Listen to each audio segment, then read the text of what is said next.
So assessment is super important, right? As teachers, like we need to constantly be assessing our students, but that doesn't necessarily mean paper pencil. In Open SciEd, there is guidance for us to follow.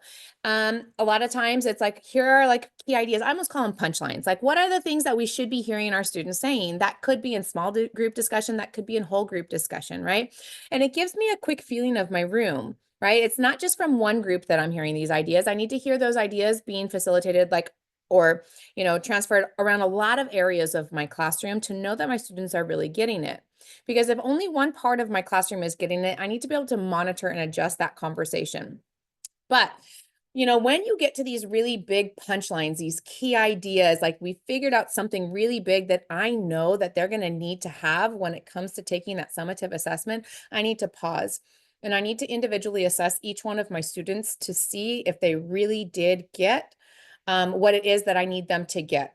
And OpenSide is really cool because they do have guidance for us to look at.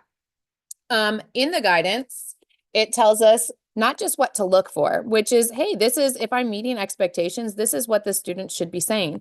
But underneath, you'll see a lot of blurbs sometimes where it will tell you like, hey, if a student is saying this, they're kind of like they're approaching the expectations, but also here's what, if you hear students saying this, they're not meeting the expectations.